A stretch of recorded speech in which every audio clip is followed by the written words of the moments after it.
సరే సరే, మరి సంబంధ సంగతేంటి? కాయా పండా?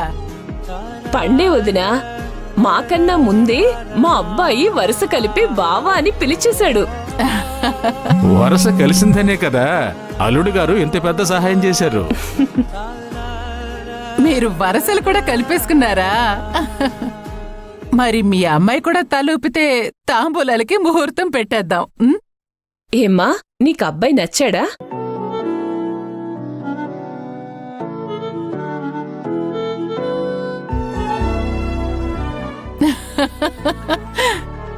అదేంటి విషయం చెప్పకుండా వెళ్ళిపోయింది?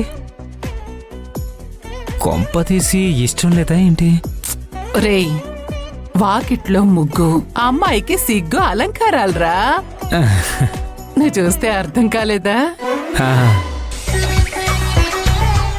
ఈ పెళ్లి చూపులు అనే ఎలక్షన్లో మన సత్యని ఏకగ్రీవంగా గెలిపించేసింది. అంతేగా అన్నయ్య గారు? అంతే అంతే. ఏంటి మంజు, ఇప్పుడు ఏమైందని అంత డల్లుగున్నావు? ఈ రౌడీగాడు చెప్తే మన సిఐ సారు ఎందుకు వదిలేమని చెప్పారు?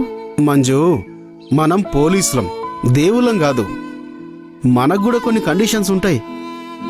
అయినా సిఐ గారు తల వంచింది రౌడీ కాదు, వాడి వెనకున్న రాజకీయ పలుకుబడికి.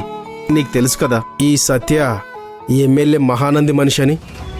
ఎమ్మెల్యే మహానంది గారు వీడు పట్టిన కుందేలుకి 3 కాళ్ళంటే కాదు కాదు, కుందేలు జాతికే 3 కాళ్ళుంటాయని చెప్పి వాదించే టైప్ అమ్మా వీళ్ళు. అలాంటి వారితో గొడవ పెట్టుకుంటే రేపు లేనిపోని తలనొప్పులు వచ్చి పడతాయి. అందుకే ఎంత సిన్సియర్ ఆఫీసర్ అయినా ఒక్కోసారి ఇలాంటి పొలిటికల్ రౌడీస్కి సైడ్ ఇచ్చేస్తారు.